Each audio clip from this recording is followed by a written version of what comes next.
남들이 바보 천치라 할 만큼 아내를 오랫동안 짝사랑해온 바보 같은 남자입니다. 그토록 사랑하고 소중하게 생각했건만 제 아내는 저를 단 한 번도 뒤돌아보지 않고 차갑게 돌아섰어요. 처음에는 그냥 다 제가 부족해서 그렇다 생각하고 받아들이려 했지만 제가 사랑했던 그녀가 사실 지독하게 나쁜 마녀 같은 여자였다는 걸 뒤늦게 인정합니다. 저는 고등학교 때부터 아내를 짝사랑했어요. 한 동네 살았던 아내는 고등학교 때부터 몹시 예쁘고 얼굴만큼이나 도도하고 까칠한 태도 때문에 더더욱 인기가 많았죠. 매일 아침 학교에 가려고 버스를 타면 저희 집에서 딱 2정거장을 지난 뒤에 그 친구가 탔거든요. 얼마나 가슴이 두근거리는지 힐끔힐끔 보면서 눈이라도 한번 마주쳐 봤으면 하고 늘 생각했었어요. 워낙 인기가 많다 보니 저희 주변 학교에서도 소문이 쫙 나서 소위 말하는 균이라고 할 정도로 존재감이 대단했거든요. 좀 잘나간다 싶은 녀석들은 다 한 번씩 말이라도 어떻게 붙여보려고 안달을 하고, 그러니 그냥 평범한 학생이었던 저 같은 사람은 멀리서 바라보기만 할 뿐이었죠. 뭐 그 당시 텔레비전에 이쁘고 멋진 여자 연예인이 그렇게 많아도 아침마다 만나는 그 친구가 제게는 연예인이고 영화 배우더라고요. 멀리서 보기만 하면서 고등학교 시절은 다 흘러가 버리고 그 친구는 고등학교를 졸업한 후에 서울로 대학을 갔다고 들었습니다. 저는 뭐 성적은 어느 정도 나왔는데 집안 형편이 너무 어려웠어요. 어릴 때는 보육원에서 자랐고 조금 커서는 도는 삼촌 댁에서 눈칫밥 먹고 얹혀 살았는데 그런 상황이니 제가 뭐 하고 싶은 일을 마음대로 할 수 있나요? 서울로 가려면 방이라도 하나 구해야 되는데 그렇게 말하기도 불편하고 삼촌이 그냥 여기 앞에 국립대 가라, 장학금 주는 곳 가서 빨리 졸업해서 돈 벌어라 하시길래 그렇게 하겠습니다 하고 시키는 대로 했죠. 사실은 저는 그림 그리는 것을 참 좋아했는데 삼촌한테 학원 보내달라는 말을 못했어요. 그렇게 소심하고 자존감이 낮고 형편도 어려운 청년이었습니다. 시간이 좀 흘러 대학교 2학년이 되었습니다. 군대 영장이 나왔습니다. 일주일 정도 시간이 있어서 이것저것 준비를 하다가 동네 패스트푸드점에 들렀습니다. 제가 원래 햄버거 이런 음식은 잘 안 먹는데 그냥 군대 가기 전이니까 한번 먹어야지 하고 충동적으로 들어갔던 거죠. 그런데 거기 그녀가 있었습니다. 주문을 받는데 목소리가 익숙해서 자세히 보이 정말 친구더라고요. 대학 가더니 더 예뻐지고 성숙해졌더라고요. 심장이 튀어나올 것처럼 벌렁거렸어요. 처음으로 단둘이 말을 섞어보는 거였거든요. 제가 주문을 해야 되는데요. 저기요. 나 땡땡 고등학교 나왔는데 반갑다 하고 바보같이 말을 더듬으니까 가만히 저를 보더니 씩 웃더라고요. 와, 너무 예쁜 사람을 보면 심장이 아프다는 게 뭔지 알았습니다. 뭘 주문했는지도 모르겠고 정말 귀까지 시뻘개져서 아무거나 주문을 하고 자리에 앉아서 먹기 시작하는데 햄버거 맛을 모르겠더라고요. 그저 마음속에는 진작 올걸 하는 생각만 메아리치고 있었지요. 그때 테이블을 정리하러 나온 그 친구가 저에게 가까이 다가오더라고요. 안녕, 저는 그대로 얼어붙고 말았습니다. 안녕. 그 친구가 씩 웃더니 너 진수 아니야? 하는데 심장이 쿵 하고 떨어지더라고요. 내가 그렇게 짝사랑하던 친구가, 그렇게 인기 많던 그 친구가 내 이름을 알다니 너무 감격스러웠죠. 내 이름 어떻게 알았어? 왜 몰라? 알지. 이대로 죽어도 여한이 없다는 생각까지 들었습니다. 제가 얼마나 많이 좋아했는지 느껴지시나요? 전 그 다음 날도 또 다음 날도 계속 그 가게에 가서 햄버거를 사 먹었습니다. 일주일 내내 갔었죠. 마침내 군대 가기 전날이 되어서 소심하게나마 몇 자 적은 편지를 그 친구한테 쥐어주고 다음날 바로 논산훈련소로 내려갔습니다. 그 친구와 더 이야기를 나누지 못하고 군대에 오게 된 게 원통하고 억울했지만 그래도 제 마음을 전달했다는 거에 만족했죠. 이후 자대 배치를 받고 하루하루를 보내고 있는데 뜻밖의 면회객이 왔더라고요. 그 친구였습니다. 어떻게 알고 왔냐고 놀라는 저에게 그냥 알아보려면 다 할 수 있지. 우리 한 동네 살았잖아. 하여 방긋 웃어주는데 너무 기뻐서 눈물이 나더라고요. 바보같이 훌쩍훌쩍 울어버린 저를 보면서 그 친구는 뭐야? 그 정도로 날 좋아하는 거였어? 너 좀 귀엽다. 근데 나 그냥 친구로 온 거야. 이상한 기대하지 말고. 라며 또 웃어주더라고요. 그것만으로도 좋았습니다. 너무 좋았습니다. 이후로도 그 친구는 한 달에 꼭 한 번은 저에게 면회를 와주었어요. 적응하기 버거웠던 군생활도 그 친구 덕분에 모두 견딜 수 있었습니다. 아침에 눈 뜨면 그녀를 생각하고 자기기 전에 생각하고 면회 날이 되면 아침부터 심장이 터질 듯 날뛰었죠. 영원히 끝나지 않을 것만 같던 군생활도 마침내 끝나서 제대를 하고 그 친구를 만나던 날 갑자기 그녀가 제 손을 살포시 잡더니 볼에 입을 쪽 맞추더군요. 기다렸다고 자기도 저에게 마음이 있다면서 잘 만나 보자고 하더라고요. 그 이후로는 오직 행복한 순간뿐이었습니다. 답답하고 우울하던 삼촌 집에 다시 돌아왔지만 제게는 언젠가 꼭 그 친구와 미래를 함께하고 싶은 목표가 생겼고 그 친구에게 멋있는 모습을 보여주고 싶은 마음에 학점도 더 열심히 따고 저녁에는 아르바이트까지 해가며 아주 열심히 악착같이 살았습니다. 그렇게 학교는 장학금으로 다니고 저녁에 아르바이트한 돈을 모아 그녀에게 맛있는 것도 사주며 행복한 시간을 그려갔지요. 관계가 깊어져가면서 그녀도 제게 속마음을 많이 털어놓게 되었어요. 실은 자기도 부모님이 계시지 않고 재산이 많은 이모님이 자기 길을 키워주셨다고 하더라고요. 우린 닮은 점이 참 많아. 그치? 하며 눈물을 글썽이는데 저와는 다른 세상에 사는 사람인 줄 알았는데 이렇게 비슷한 점도 있었구나 싶어서 저는 또 마음이 더 깊어졌습니다. 서로 딸린 가족도 거의 없었고 주변에 사람도 별로 없는 외톨이 같은 우리 둘이었기에 살림을 합치고 결혼하는 건 더 쉬웠어요. 허락을 받을 어른들도 딱히 없었고 저희를 길러준 삼촌이나 그녀의 이모님도 저희가 빨리 독립해서 나가는 게 더 낫다고 생각하셨으니 상견례, 결혼 준비는 무엇이든 그냥 저희가 알아서 다 진행하고 하겠기라 해봐야 몇 안 되는 그런 조촐한 결혼식을 치른 뒤 작은 살림집에 들어가게 되었습니다.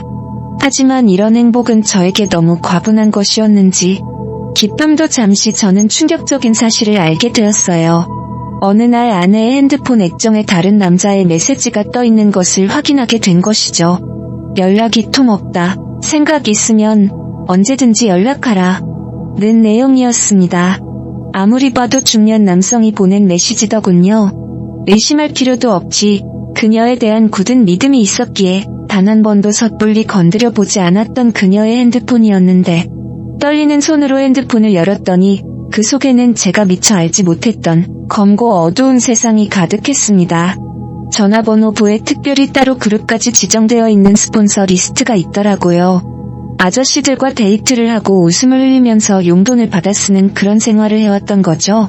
몇몇은 잠자리까지 했었는지 이제 결혼해서 은퇴하는 거냐며 침대가 그립다. 라는 추잡스러운 메시지까지 보고 나니 저는 머리꼭지가 돌아버리는 분노를 느꼈습니다. 그녀에게 핸드폰을 들이대면서 이게 뭐냐고 왜 이런 걸 하고 다니냐고 미친 듯이 화를 냈죠. 그런데 눈알만 대굴대굴 구르고 있던 그녀가 갑자기 저한테 적반하장으로 달려들더라고요. 그럼 어쩌라고? 내가 자기한테 맛있는 거 사준 돈, 좋은 셔츠 사준 돈, 우리 온수 값, 나 대학원.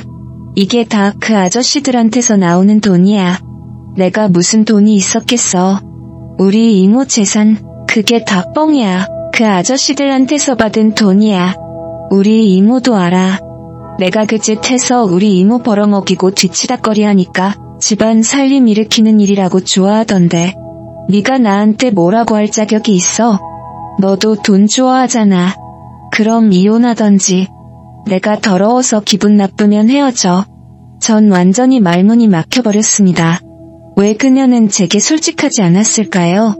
저는 이런 돈, 이런 옷, 좋은 텔레비전, 넓은 집 다 필요 없었는데 아무튼 그녀가 떠난다 저는 호구처럼 매달리기 시작했습니다. 자존감도 낮고 그녀에 비해 내가 한참 부족하다고 생각하는 얼빠진 청년이었거든요. 덥석 무릎을 꿇고 빌었습니다. 자기야, 내가 잘못했어. 내가 더 잘못했어. 그래도 헤어지지 말자. 이제 안 하고 살면 되잖아. 지금은 안 하는 거지? 내가 더 잘할게. 내가 돈 많이 벌게. 행복하게 해줄게. 그렇게 저희 결혼 생활의 첫 번째 커다란 위기는 그녀의 일방적인 승리로 끝나버렸습니다. 결혼 생활을 해갈수록 저는 비로소 알게 되었습니다. 그녀는 정말 지독하게 자기중심적이고 간사한 사람이라는 것을요.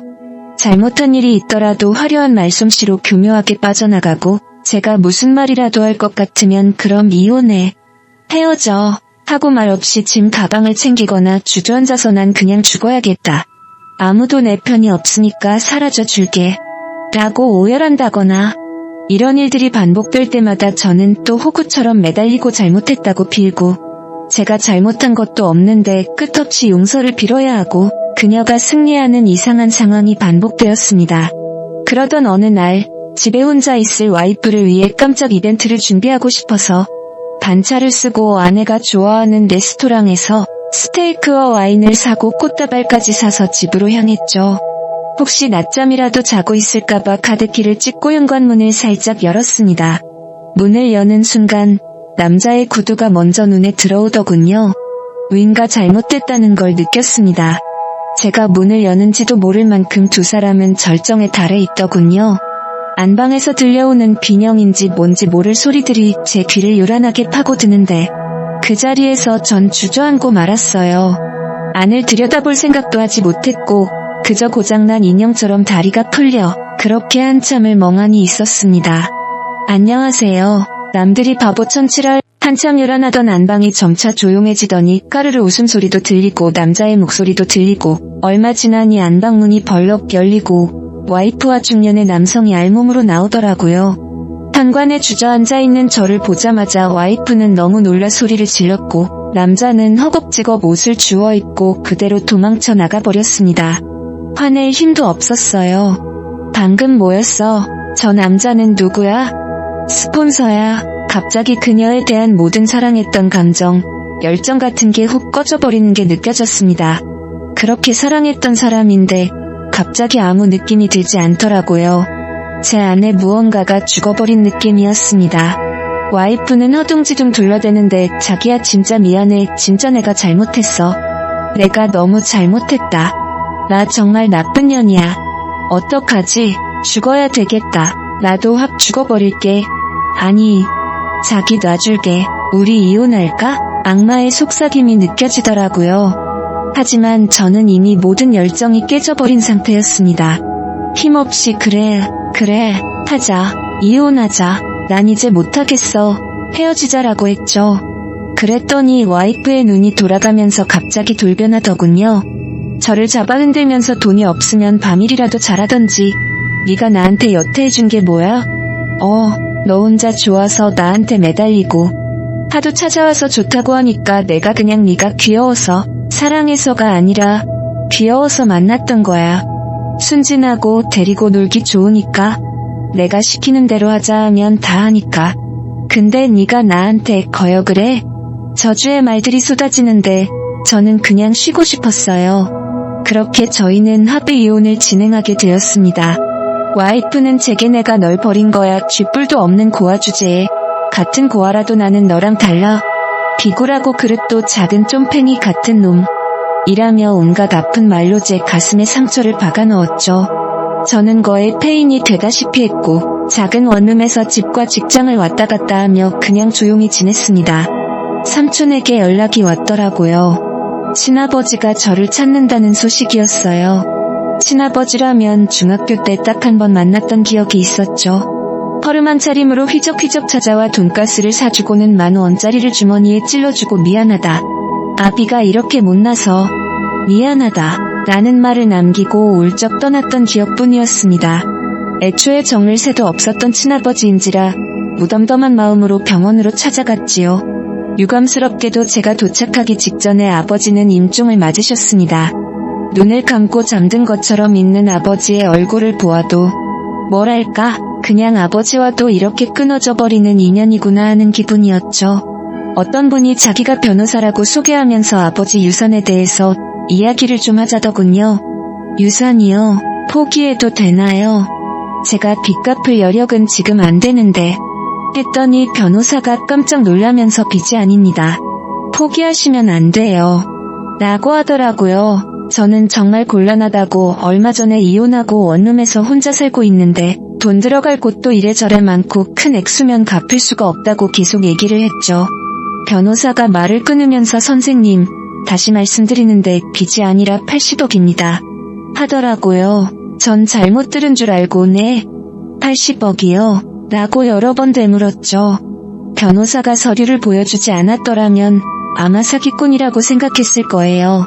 변호사가 설명하길 아버지께서 중국으로 건너가서 소자본으로 영세한 공장을 운영하셨는데 그게 생각보다 잘 풀려서 돈을 꽤 많이 벌었다고 하더라고요. 규모를 제법 키운 다음 건강이 악화되어서 공장을 다른 사람에게 팔았는데 그 재산이 100억가량 된다는 겁니다. 이래저래 떼고 삼촌에게도 몫이 좀 돌아간 다음 제 몫은 정확하게 79억 7천만 원이었습니다. 와, 사람이 살다 보니 정말 별일이 다 생긴다 싶었죠. 금액이 너무 크니까 비현실적이고 무덤덤해지더군요. 서류에 사인을 할 때는 손이 약간 떨렸습니다. 어쨌든 그 79억 7천만 원은 세금 내고 대출 갚고 얼마를 빼서 아파트 한 채 마련하고 차도 새로 뽑았는데 그래도 많이 남더라고요. 어차피 절대 다시 재혼은 하지 않겠다는 생각이었기에 통장에 고스란히 넣고 제 취미생활로 이것저것 투자를 하기 시작했어요.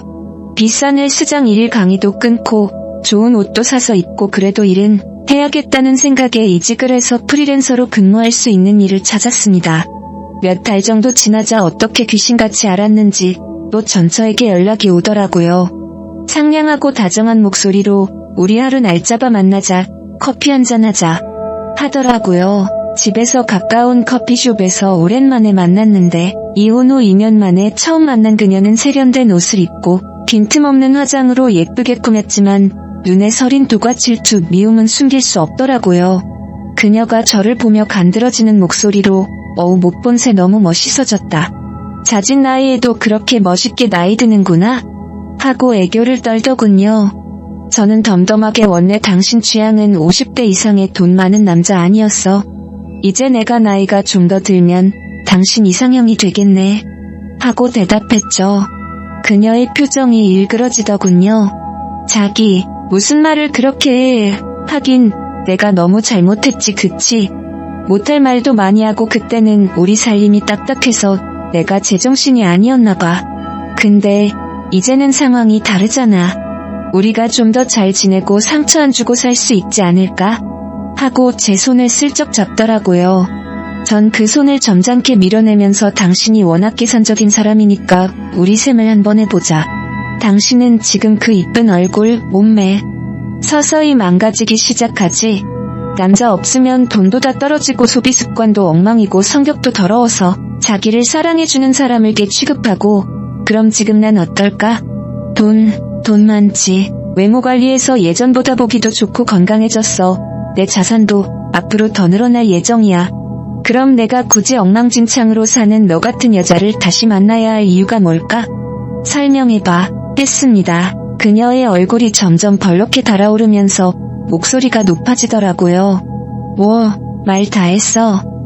난 이제 당신 보고 싶지 않아. 만날 필요도 없어. 평생 그렇게 쓰레기처럼 살아. 이제 스폰 받을 사람도 별로 없겠다.